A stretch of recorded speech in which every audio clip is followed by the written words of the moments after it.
কি হয়েছে মহারাজ? আপনি কি কোনো মনোকষ্টে ভুগছেন? মুখই তো মনের আয়না, আপনাকে যেন কেমন মন মরা দেখাচ্ছে। না না না না, মহারাজ কোনো শারীরিক অসুবিধায় কষ্ট পাচ্ছেন না তো? এ কি, মহারাজ তো কোনো কথাই বলছেন না, শুধু ভাবছেন আর ভাবছেন, কিন্তু কি ভাবছেন সেটাই বুঝতে পারছি না।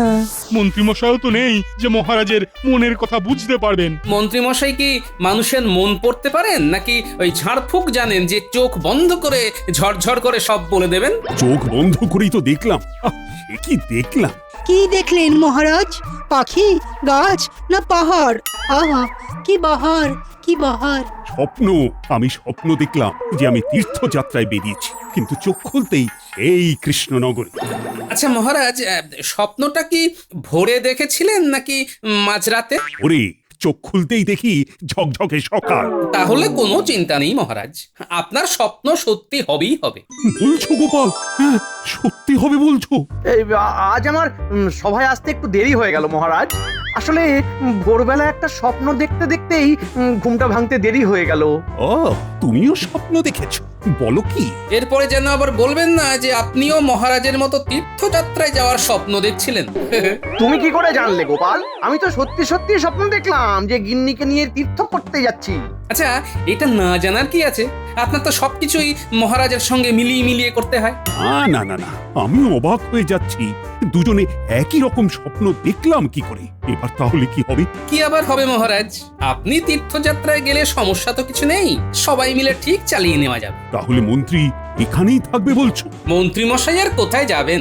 উনি তো নিজেই বলেন যে কর্মই ওনার ধর্ম, তাহলে কর্মস্থানই ওর তীর্থস্থান। ও, গোপাল তো আচ্ছা প্যাঁচ মারছে। প্যাঁচে ফেলে মাঝখান থেকে আমার তীর্থযাত্রাটাই তো কেঁচিয়ে দিচ্ছে। গোপাল, তোমার বিশ্লেষণে আমি মুগ্ধ। আমি তাহলে কালই মহারানীকে নিয়ে তীর্থযাত্রায় যাচ্ছি। এদিকে তো যা হলো তা হলো, মাঝখান থেকে আবার মাসখানেকের জন্য কাজ বেড়ে গেল। কোথায় আবার কি কাজ বাড়ালে শুনি? মহারাজ মহারানীকে নিয়ে তীর্থ করতে যাচ্ছেন, এদিকটা তো তাহলে সবাই মিলেই চালাতে হবে। যাবেই তো, সবাই যাবে, তবু তুমি এই জায়গাতেই ঠুকে বসে থাকবে, কোথাও যাবে না, কোথাও না। এই মেরেছে, খবরটা গিন্নিকে দিয়ে তো খাল কেটে কুমির ডেকে আনলাম দেখছি। কি হলো? বীর বীর করে নিজের মনে কি বকছো? বিশ্বাস হচ্ছে না তো? যা বলেছি ঠিক বলেছি, আমার কথাটা মিলিয়ে নেবে। হ্যাঁ, না না, তোমাকে সন্দেহ করার উপায় আছে? তুমি যখন বলছো তখন নিশ্চয়ই তোমার কথা মিলে যাবে। তাতে আমার আর কি স্বর্গ উদ্ধার হবে গো? আমাকে তো সেই এখানেই বসে বসে মাথা ঠুকতে হবে। হ্যাঁ, আর আমাকেও তোমার গজর গজর শুনতে হবে। জল বাতাস আমার মাথায় উঠলো। তোমার কি কপাল!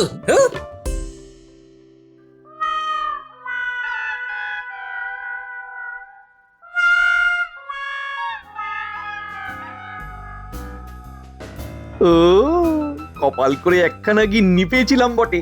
ঘরে ঢুকতেই কেমন জল বাতাসা নিয়ে হাজির। জল বাতাসে পরে খাবে, পরে খাবে। আগে বলো তীর্থযাত্রার কি হলো? তীর্থযাত্রা? এই না মানে সে তো মানে ওই তো মানে যাওয়া হচ্ছে না, তাই তো? হ্যাঁ, কি করে যে কি হয়ে গেল। মহারাজ আর আমি দুজনে একই স্বপ্ন দেখলাম। মহারাজ তীর্থ করতে চলে গেলেন, আর তাই আমাদের যাওয়াও হলো না। সব ওই গোপালের জন্য। ওই তো তালে গলে যাওয়াটা আটকে দিল। মহারাজকে ঠিক বুঝিয়ে দিল যে তীর্থ করতে আমার কোথাও যাওয়ার দরকার নেই। বেশ তো, তাহলে তুমি গোপালের কথাই শোনো। আমাদের স্বপ্নের তো কোনো দামই নেই। এই ভেবে না না না না না, এইভাবে বলো না গিন্নি। আমিও ঠিক করে নিয়েছি, তোমাকে নিয়ে আমি তীর্থ করতে যাবই যাব। কি করে যাবে? কথাতেই তো আছে, চাষি গেল ঘর লাঙল তুলে ধর।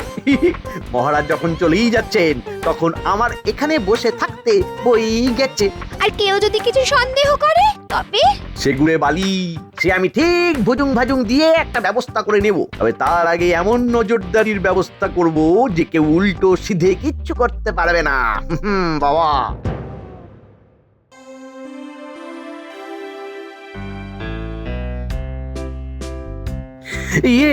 পালকি তৈরি হয়ে গেছে মহারাজ। আপনি আর রানীমা এসে বসুন। যাত্রার জন্য শুভ সময় আগত মহারাজ। বিলম্ব করলে যাত্রায় বিঘ্ন পড়তে পারে। হ্যাঁ, বলো কি রাজ জ্যোতিষী?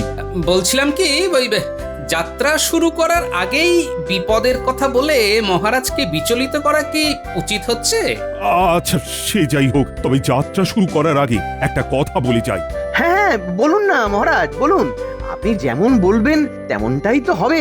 আমার অবর্তমানে বিশেষ কোনো একজনকে নয়, সবাইকে নিজের নিজের দায়িত্ব পালন করতে হবে। হ্যাঁ মহারাজ, আপনি ফিরে এলেই দেখতে পাবেন যে কে কেমন করে নিজের ভূমিকা করছে, মানে পালন।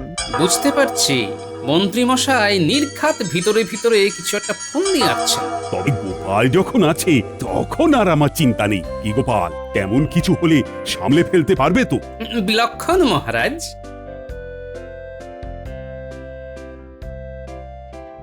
গোপাল বলছে আর তোমরাও হাঁ করে ওর কথা শুনছো। এই করে করেই তো গোপালের ল্যাজটা আরো মোটা হচ্ছে। আমার সঙ্গে আলাদাভাবে দেখা করো। আমি তাহলে আসি। সবাই বেশ মিলেমিশে থেকো কিন্তু।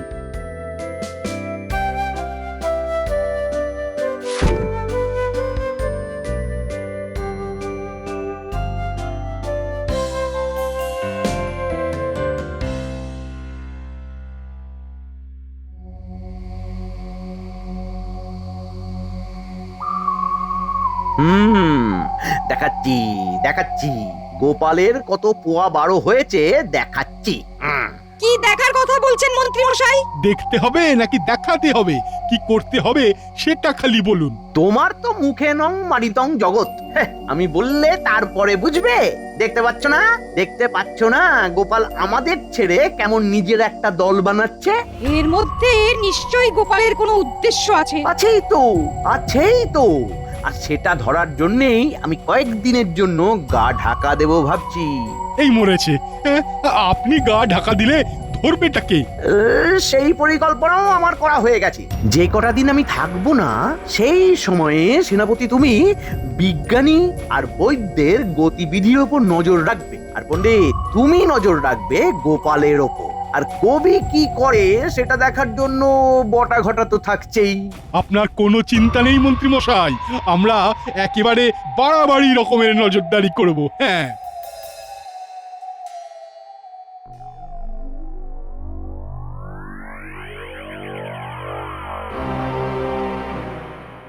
মহারাজ না হয় নেই, তাই বলে মন্ত্রী মশাইয়েরও যে দেখা নেই, ব্যাপারটা কি? এটাও কি বলে দিতে হবে? মন্ত্রী মশাই 5 কাজের মানুষ। মহারাজ বেরিয়ে যাওয়ার সঙ্গে সঙ্গেই রাজ্যের এই মাথা থেকে ও মাথা ঘুরে নজরদারি করতে শুরু করেছেন। আমার গণনা কিন্তু বলছে রাজ্যে ঘোরতর গন্ডগোল হতে পারে, তাই কড়া নজরদারি প্রয়োজন। সে তো বটেই, মন্ত্রী মশাই তো আগে থেকেই সেটা আঁচ করতে পেরেছেন। আর তাছাড়াও গোপাল তো বলেছে সবাইকে নিয়ে চালিয়ে দেবে, তাই চিন্তার কি আছে? হ্যাঁ, তবে পণ্ডিত মশাইয়ের কথা শুনে যেন মনে হচ্ছে ভেতরে ভেতরে মন্ত্রী মশাইয়ের সঙ্গে ভালো মতোই যোগাযোগ আছে। আমরা তবে দিয়ে মনোপ্রাণ রাজ্যের করি রক্ষা, রাজ্যবাসীর করি কল্যাণ। আমরাও তবে অপেক্ষা করব, আর কোথায় কখন কি হয় সেই ব্যাপারে নজর রাখব। হ্যাঁ হ্যাঁ, সে তো নজর রাখতেই হবে। তলে তলে কিছু যে একটা হচ্ছে সেটা তো বোঝাই যাচ্ছে।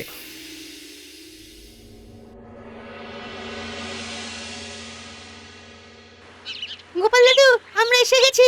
আমাদের হাতে এখন প্রচুর সময়। পণ্ডিত মশাই বলেছেন তাকে নাকি এখন কদিন চোখ কান খোলা রাখতে হবে, তাই পড়াতে পারবেন না। কিন্তু পণ্ডিত মশাই চোখ কান খোলা রেখে কি দেখবেন গোপাল দাদু? সেটা তো তোদের পণ্ডিত মশাই জানেন, তবে তোদেরও তো ভাবতে হবে না, বুঝলি? হ্যাঁ হ্যাঁ, তোরা বরং খেল গিয়ে মাঠে যা ভাবার আমাকে ভাবতে দে। শুধু পণ্ডিত নয়, আর কে কে কোথায় কোথায় কার কার উপর নজরদারি করছে সেটাই এখন জানতে হবে।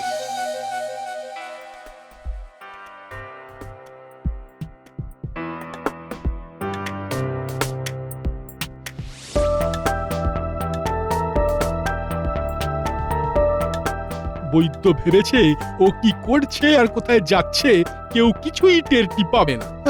কিন্তু আমি যে ওর পিছু ছাড়ছি না সেটাও বুঝতে পারিনি।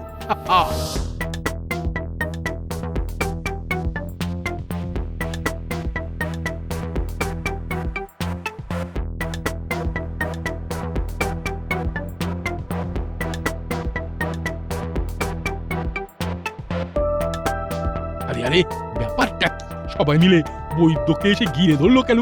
মনে হচ্ছে বৈদ্য নির্ঘাত কোনো ঘোট পাকাচ্ছে। যাই হোক, একটু সামনে থেকে গিয়ে আড়ি পাতি। বেশ তো, তোমাদেরও কথা শুনলাম, দেখি এরপর কি ব্যবস্থা করা যায়। আমি জানি আপনি নিশ্চয়ই একটা কিছু ব্যবস্থা করবেন। ব্যবস্থা করবে? করাচ্ছি ব্যবস্থা।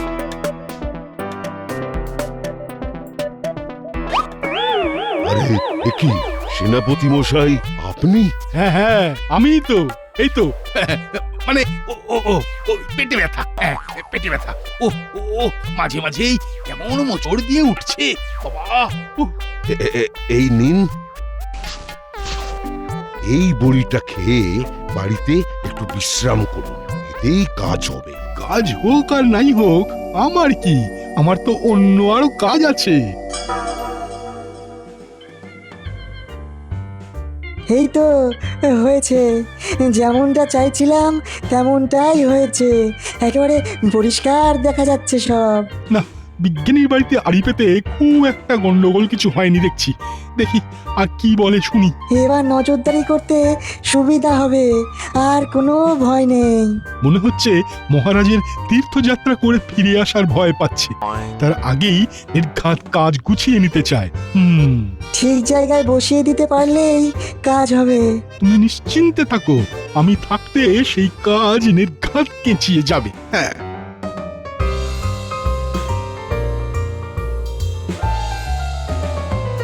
উফ, কিনবো কি? যেটাতেই হাত দিচ্ছি সেটাতেই যেন ছ্যাঁকা মারছে।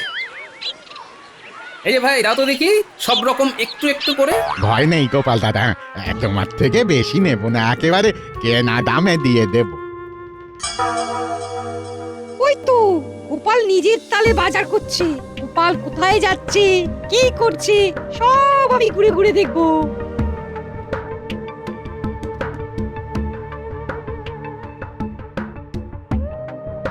এই যে পটকা সমেত টাটকা মাছগুলো কত করে দিচ্ছ ভাই?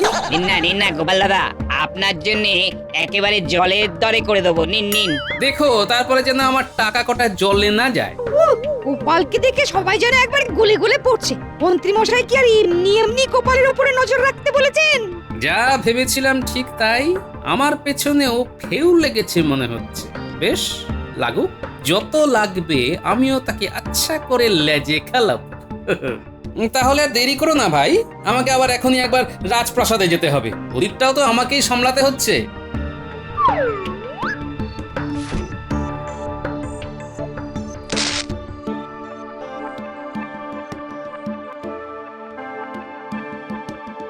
এই তো লেজে খেলছে। এসো পণ্ডিত, তোমায় আরেকটু খেলাই। সেই তখন থেকে একই খেলা খেলতে আর ভালো লাগছে না। এর থেকে যদি গোপাল দাদুর কাছে বসে গল্প শুনতাম তাহলে ঢের ভালো হতো। ওই গুলটেটাই তো খেলবো খেলবো বলে হাঁপাহাঁপি করলো। ও, এখন সব দোষ আমার না, তোরা যেন খেলিসনি।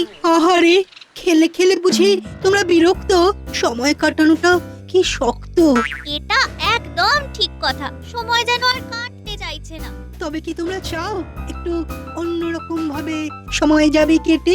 তাহলে তো ভালোই হয়। তবে এসো, কানে কানে কিছু বলি, একটু অন্যরকম ভাবেই না হয় খেলি। দেখেছিস ঘটা, কাণ্ডখানা কি হচ্ছে? বেশ বুঝতে পারছি, কবি কিছু একটা ফন্দি আঁটছে। মন্ত্রী মশাইয়ের সন্দেহটাই তাহলে ঠিক হলো। তা বললে বাচ্চাগুলোরও মগজ ধুলাই করছে? না না না না না না, কিছুতেই ওর পিছু ছাড়া যাবে না। ওমা, ওরা কারা? সে যাই হোক, আমরা কি পড়বো তবে ধরা? না বাবা না।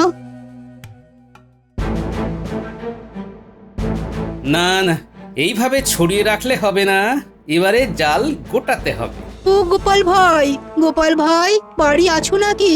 আছো নাকি ঘরে? আরে আরে, ব্যাপার কি? শুধু কবি নয়, সঙ্গে একেবারে রাজবৈদ্য হাজির যে। গোপাল, আমাদের ওপরেও নজর রাখা হচ্ছে। মা, আমার কিন্তু ভীষণ ভয় হচ্ছে। হ্যাঁ, ভয়ের কি আছে? সেটা তো আমার উপরেও রাখা হচ্ছে। চিন্তার কিছু নেই, যেমন চলছে চালিয়ে যাও। হ্যাঁ হ্যাঁ হ্যাঁ, যেমন পারছি চালিয়ে যাচ্ছি।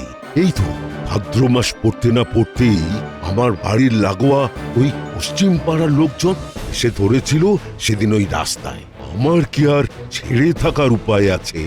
এদিকে বাচ্চারাও এত মজা পেয়ে গেছে যে তারা আর পিছু ছাড়বে না আমার। ওদের শুধু আমাকেই দরকার। মহারাজ আর মন্ত্রী না থাকায় আমাকেও কিছু দায়িত্ব সামলাতে হবে। তবে যা হচ্ছে ভালোই হচ্ছে, তাই জোরে নয়, কানে কানে কিছু বলি, শোন।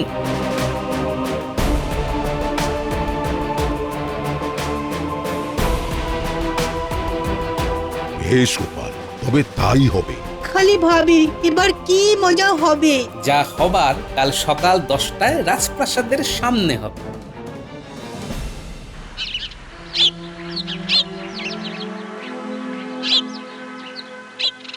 তোলো তোলো, আরে সব বস্তা তুলে ফেলো চটপট। এ কি রাজবিদ্য, এখনো যে তোলাতুলি বাকি দেখছি?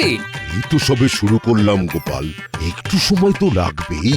বস্তার সংখ্যা নিয়ে ভাববেন না রাজবৈদ্য, কোনো চিন্তা নেই, যত বস্তা লাগে সব নিয়ে যান। তাই তো রাজকোষ থেকে এই 2 থলি মোহর নিয়ে এলাম। ঘাবড়াবার কোনো কারণ নেই, সবার চিন্তা দূর করব আমি। এখানে তো একেবারে পরিলুট চলছে। মন্ত্রী মশাই সন্দেহ তাহলে ঠিক, কেউ নেই দেখে গোপাল সব লুটে পুটে খাচ্ছে। চলুন তাহলে, তাহলে দেরি করে আর কি হবে? যা হচ্ছে সব নিজের মুখেই বলবেন তাহলে। মন্ত্রীমশাই এসে গেছেন। অল্প কয়েকদিনের জন্য হলেও ঘোরা তো হলো, তাতেই শান্তি। আপনাকে দেখে যেন ধরে প্রাণ এলো মন্ত্রী মশাই। না হলে গোপাল যা শুরু করেছে তা তো আর চোখে দেখা যায় না। হ্যাঁ, করবেই তো, করবেই তো। এমন সুযোগ কি আর কেউ হাতছাড়া করে? শুধু গোপাল দাদা কেন, সবাই তো নিজের মতন করে গন্ডগোল পাকাচ্ছে। কি করেছে সেটাই তো শুনতে চাইছি। বাচ্চাগুলো গোল্লায় যাচ্ছে ওই কবির পাল্লায় পড়ে। বৈদ্য, বিজ্ঞানী, কবি সবাইকে সবাইকে নাচাচ্ছে ওই গোপাল। এবার শুধু মহারাজের আসার অপেক্ষা, তারপরেই গোপাল আর তার দল বলের মুখোশ খুলে যাবে।